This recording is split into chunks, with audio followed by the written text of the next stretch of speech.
What's up everyone? Welcome to another episode of Ripper's Recap and Review, and tonight we're looking at Survivor Series 2015. That coming up next.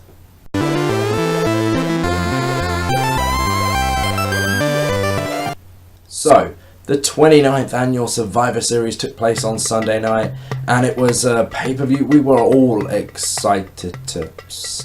No, it wasn't. The build wasn't very good, so we were kind of left a little bit expecting it. Survivor Series, but we're going to look at how it came off, and we're going to start by looking at the pre-show. So on the kickoff show, we got ourselves a 5-on-5 traditional Survivor Series tag team matchup.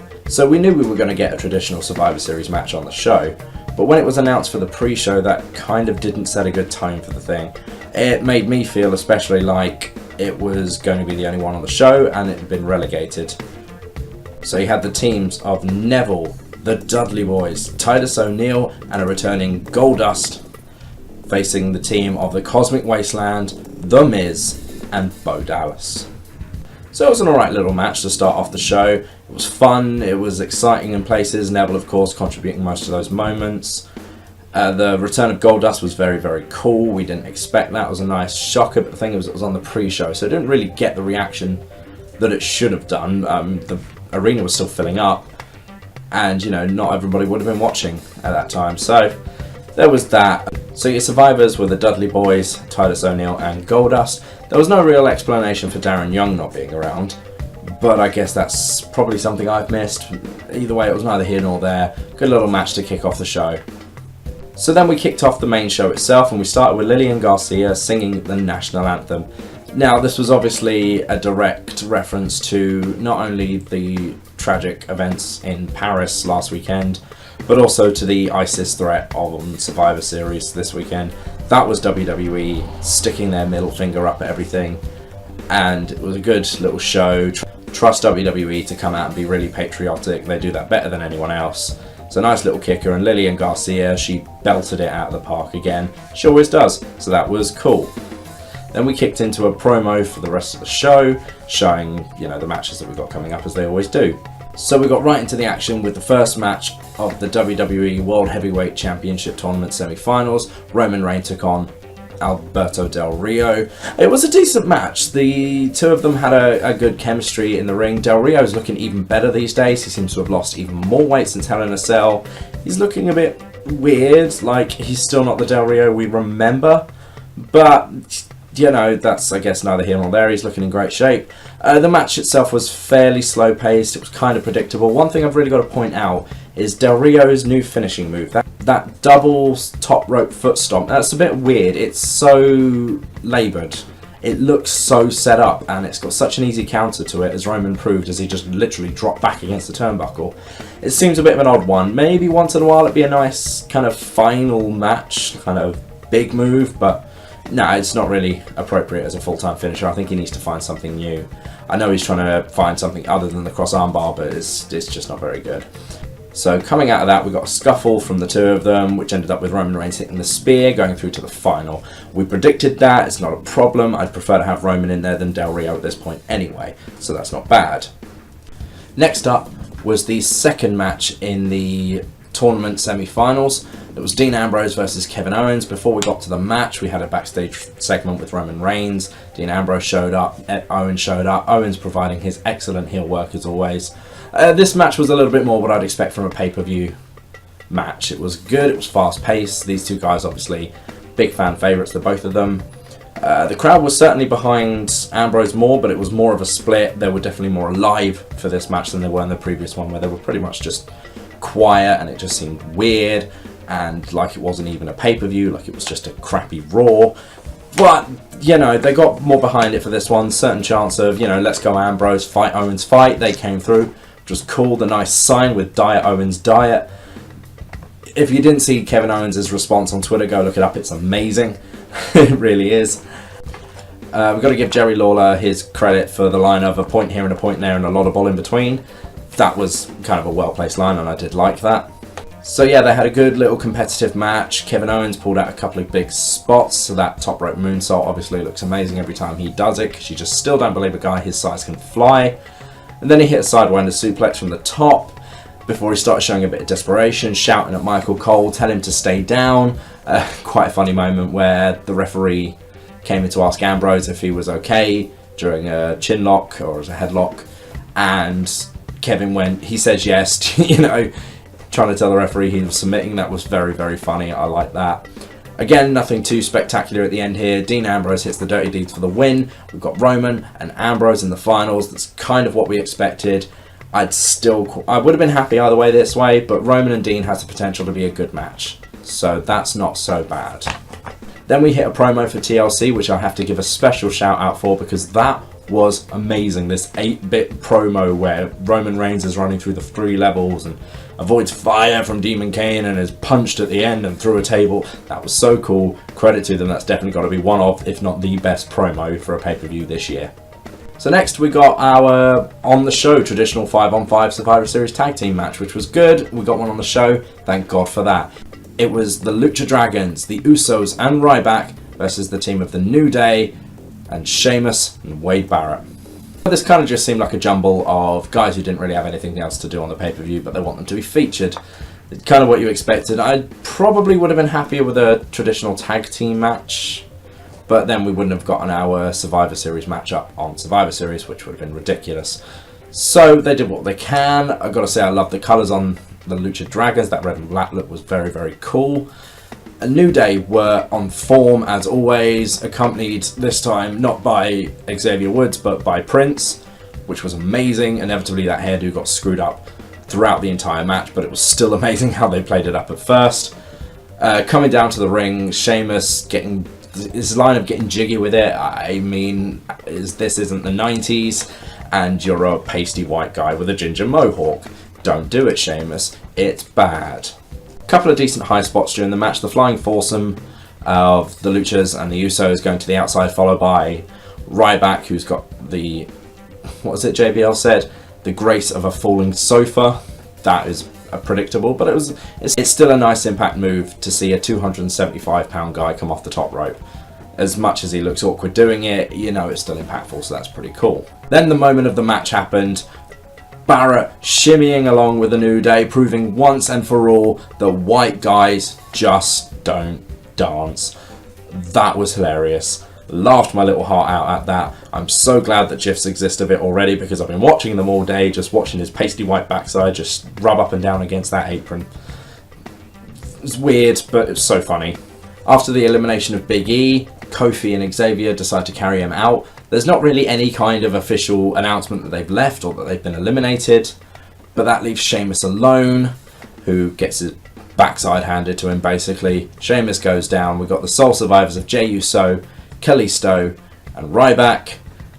And yeah, it was a good match. It was a Survivor Series match. It was the best you were going to get. They did a couple of cool spots, but really it didn't benefit anyone, but it was just worth it just to have Xavier's hair and Barrett's attempt at dancing. That alone sold the entire match. So, great time filler. Really was. Next came the Divas Championship match. Now, this was an interesting one. As we know, the build to this one got personal on this past week's Raw. A little too much so. If you saw my previous show, my recap show, I said it was a little too far, and I kind of stick by that statement, and apparently the WWE do too. Because in the entire promos, both on the kickoff show and before this match, it wasn't mentioned at all. They glossed over it slightly, but it just wasn't mentioned. So when they got down to the ring, I mean, the first thing I noticed when they started wrestling was people still getting up and going to the loo, to the stalls, going to get something to eat. I mean, come on people, you've been asking for a Divas Revolution. We get the first singles one-on-one match between two divas we know can go, and just still getting up and leaving. What kind of impact does that show? What are they trying to do if you're just still going to ignore them when they come out there? Now obviously they're trying to recreate some of the success that the NXT divas have had over the past year, and it's not coming off too well, and the issue is still booking. They're booking these two badly. We don't care about their feud going in because they left it way too late to start really digging it in. As I said before, if they'd have had all 4 weeks of this previous cycle to build this match, it would have been epic. We would have been so invested. As the match goes itself, it was a decent wrestling match. I mean, it's one of the better women's matches we've seen for a while. We were still having the crowd chant, "We want Sasha," which, yes, we do still want Sasha Banks. We do. But give her time. If WWE brought her up now, before they've gotten used to this whole women can actually wrestle thing, and put her in the main event with the Divas, she would flail. She would go down to bad booking. At the end of the day, Charlotte and Paige can recover from bad booking. Sasha wouldn't be able to. Her talent alone is not going to carry her through. She doesn't have the name, she doesn't have the pedigree. So she needs to bide her time, wait, and when the moment is right, Sasha will get her chance. Be patient, people. It will come.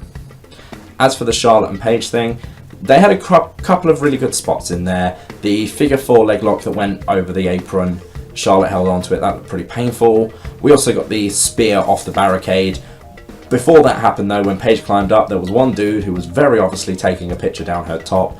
I mean, credit to you, dude. You even leaned back to try and get a better shot. You weren't shameful about it at all. So, yeah, good on you, mate. But then we got the spear. Charlotte, she really didn't get much of it. But when was the last time we had a high spot on a WWE pay-per-view from two women like that? It was a dangerous spot. It was bound to go wrong. Anybody not named Jeff Hardy has trouble doing that on the barricade. And even he has his moments. But they did what they could. They made it look half decent. You know, at least they got the time to do it. The chance to do something big, something dangerous. It ended up getting back in the ring. Charlotte put in the figure 8. Paige tapped out. Now, I predicted that wrong. Well, actually, I predicted it right. I predicted Charlotte would win, although I was hoping it would go to Paige. Because it would allow it to get off of Charlotte. Charlotte to kind of build herself back up, because the whole Divas smokescreen was awful. And then ended up going, well, now Nikki's got her title, let's put it on Charlotte because she's the one we like the most. And it just feels like that now, that they don't want to let Charlotte get really too deep into something, because there's a chance the fans could turn on her. We might end up wanting Paige. Just let it happen. Just let the booking happen naturally. I mean, for God's sakes, bring up Sarah Amato, bring up Sarah Del Rey. Let her book the women on the main roster and we'll see how different things are. Honestly. All in all, it could have been a much better match. It had so much more potential. I hope this feud continues because the next one should be that much better. Next up, we had the Battle of the Ring Gear as Tyler Breeze took on Dolph Ziggler. Now, before we even get into this match, I'm invested. Tyler looks awesome. Those colours on him looked amazing. Dolph comes out and he's got this 80s throwback heavy metal look about him. You know, talk about establishing yourself as the new Shawn Michaels, eh?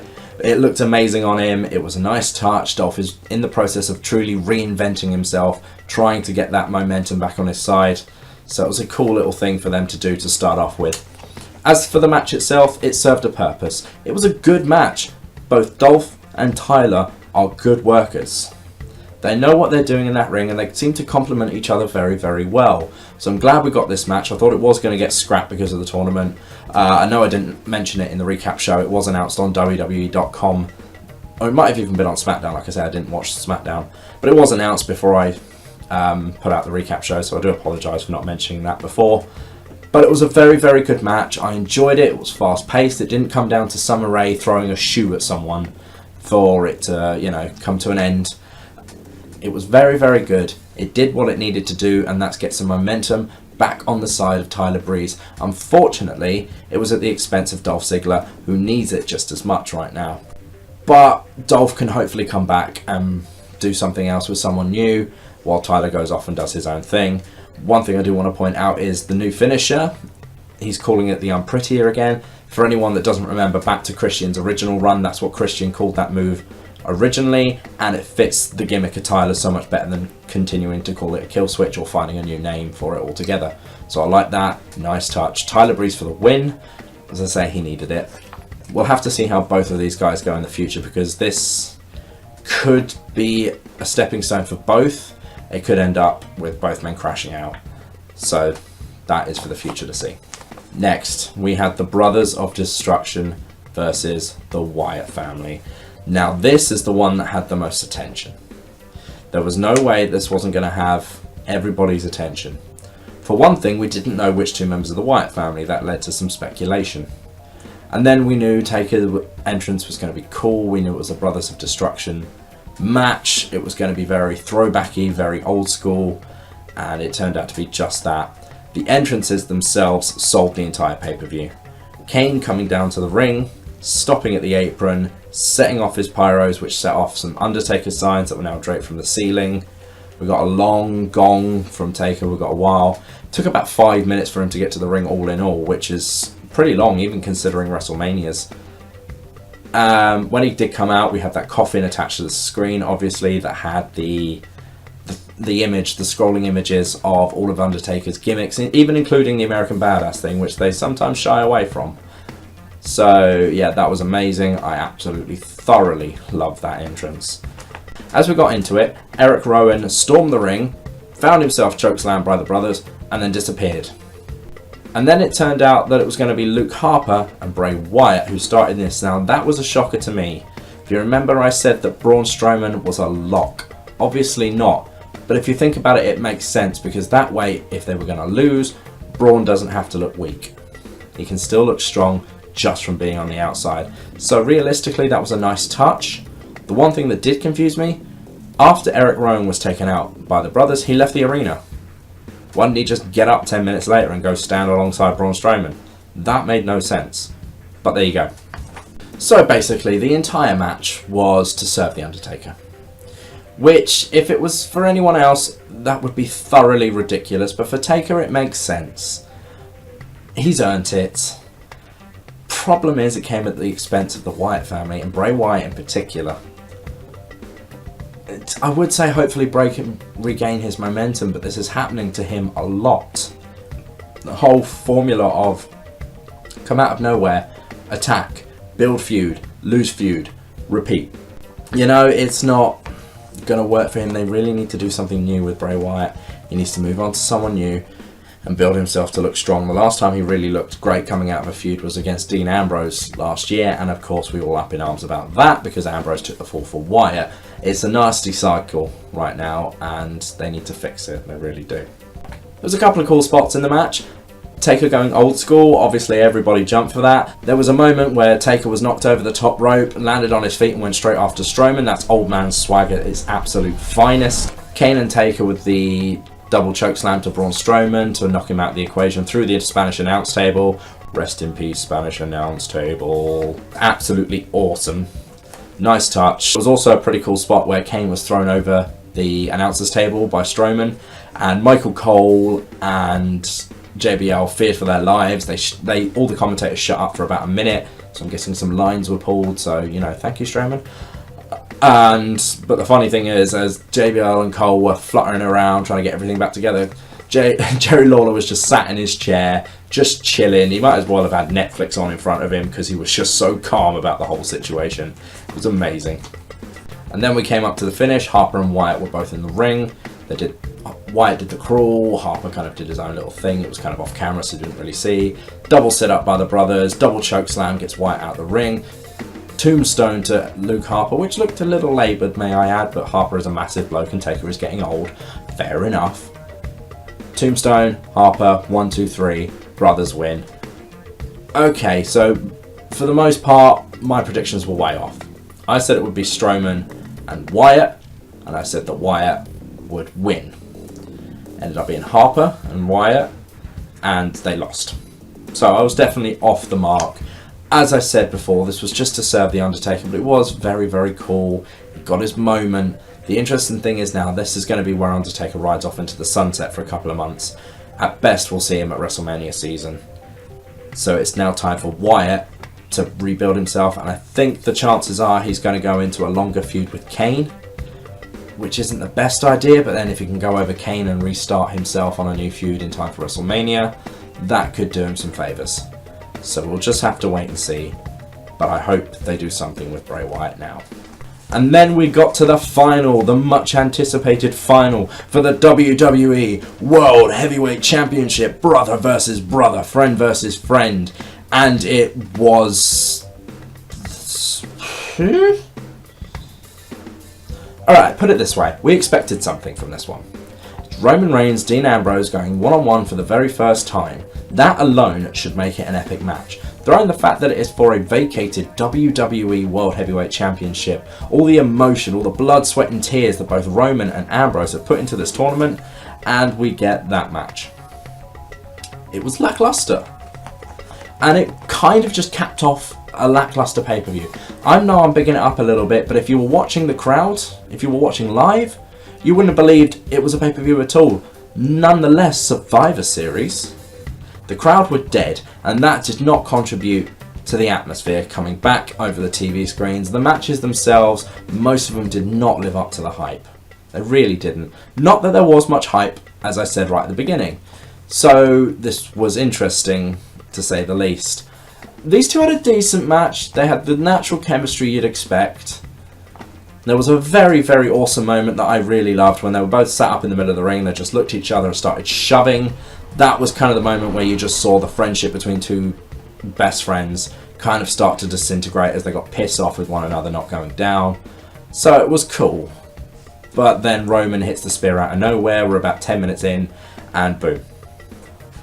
This is when I got tense. Like, the match was over. Dean Ambrose gave the props to Roman and left. And I got tense. The confetti started coming down, and I started thinking, well, maybe this is why we've got so much time left. This is maybe why that match was so short. Because they're going to go do a massive celebration for Roman Reigns. Again, a bit odd on Survivor Series, but all the same, you know, we knew it was going to be the crowning glory for one or the other, so... But then Triple H comes out, and I start to get tense again, and I'm just sitting here thinking, oh God, where's Ambrose? Oh God, where's Ambrose? Oh God, where's Ambrose? I was expecting that heel turn. We all were, I think. Oh God, where's Ambrose? Oh God, where's Ambrose? Oh my God, he just speared Triple H. That was a nice moment. That was such a throwback to Stone Cold Steve Austin and Vince McMahon. That was amazing. I loved that moment because it was just Roman's final stick it to the authority. And then I didn't hear him coming. I didn't hear the crowd. Roman turns around and there's a ginger mohawked fella behind him hitting him with a bro kick. That came as it didn't come as a shocker, but it came as a shocker. Like, I didn't see him coming. He didn't announce himself, so that was cool. I thought maybe with the spear to Triple H, that was going to be it. Maybe we were just going to get the nice, clean Roman Reigns as champion finish. No. Sheamus cashes in Money in the Bank and Roman kicks out. And this is the point where I'm going, but he's cashed it in. It's official, right? He's actually started the match. Oh my God. And then another bro kick and Sheamus 1, 2, 3, and here is your new WWE champion fella. Yeah. The thing is, with that decision, it feels so SummerSlam 2013 to me. Almost the exact same sequence that played out with Daniel Bryan, Triple H and Randy Orton 2.5 years ago. The big difference is Daniel Bryan was an organic face. He was the one people wanted. Roman, people are still on the fence about. He's gained a few more fans over the past year since the Royal Rumble thing. But he's still not in everybody's good books. He never will be in everybody's good books because with today's generations of fans, there are always going to be that demographic of people that will boo him no matter what he does because he's the one who's been chosen to lead the new generation. That is going to be the way it is. So regardless, in that respect, you know, no one was going to be happy with Roman winning it. A good majority of people were not going to be happy with Dean winning it. I know a lot of you guys listening in would have been, but still a good lot of people wouldn't have been. And particularly no one is happy about Sheamus cashing in. But it's an interesting storyline when somebody isn't that liked, not because of their booking or because of their style, just because we just don't like them. That is a lot more interesting because the heat is real. And Sheamus isn't that unliked. A lot of people hate him because of his booking. They want to pick on him because he's got a silly haircut. I'd love to see any one of you say that to his face, especially after a pint of Guinness. But it provides a storyline for Roman Reigns for the future. The problem I see is he's now going to go all the way through to WrestleMania, have a problem at the Royal Rumble, like come into the Rumble and get eliminated, and they're going to try and build up a Cinderella moment for him at Mania. I hope not, because it's going to feel so forced. Maybe they've got something smarter planned. I can't give the booking team that much credit, but I hope. I can really, really hope. Then we got the post-show coming back after the final credits, as it were, with Roman Reigns looking all teary and bleary-eyed, leaving the ring. Yeah, okay, so he's just had his moment cut. He's been WWE Champion for 5 minutes. But still, you wouldn't see John Cena doing that. You'd have never seen Austin doing that. It gives him a level of deepened emotion, but the problem is the guys that don't like him already are the guys that aren't going to give a monkeys about the deepened emotion thing. But there you go. The show goes off the air with Roman Reigns leaving the arena. Now, all in all, it was a very alright show. It was nothing special. It's Survivor Series. It was a decent pay-per-view. If you get past not liking people because of the way they've been booked and the build leading up to it, and just not being a big fan of Roman Reigns or Sheamus, then it's a decent pay-per-view. It's not Survivor Series worthy at all. Maybe it would have been better if they hadn't been stuck with this tournament, but they still had plenty of time to fix it and make it a good match. Roman and Dean in particular was a real sticking point.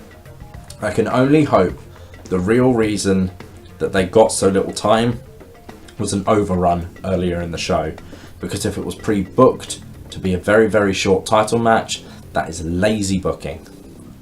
And it's going to be that moment where some people just go, I've had it. They've got to rebuild. A lot of guys need to be rebuilt on the other side of this. Feels like a lot of feuds were just kicked in the butt. That's it. They're done. They're finished. The things we were really worried about coming out of Hell in a Cell seem to be done and dealt with now. We need to move on to rebuilding Roman Reigns, Dean and Wyatt, as well as trying to make Sheamus a credible champion. The one match we do have to look forward to at TLC will be Roman Reigns versus Sheamus. That's a guarantee. I don't know about Dean Ambrose. Maybe he's going to go after Kevin Owens, as he was meant to before. Cesaro being out with an injury throws a stick in Stardust plans. So that's unusual. And we may see John Cena coming back just in time for TLC. He's not due back till after Christmas. But with the declining Raw ratings and so many other stars going out injured, then Cena may be brought back early as well. So we may see him versus Del Rio. All in all, though, the pay-per-view was still better than what we're seeing on TV. It does continue that trend that they've had all year of pay-per-views definitely being better than the TV product. Was it the best one this year? Not by a long way. Considering it should have been on par with SummerSlam and WrestleMania, it just wasn't. But it served its purpose. It was a good little show, and hopefully we can start building some momentum towards TLC. Ladies and gentlemen, my name has been the Ripper Danny B, and this has been Ripper's Recap and Review. We will see you next time for TLC, as well as a little extra special one just short after that for NXT TakeOver London. If you like this video, don't forget to click that like button, and if you want to see more from me, don't forget to click that subscribe button. Thank you for tuning in, and I will see you next time.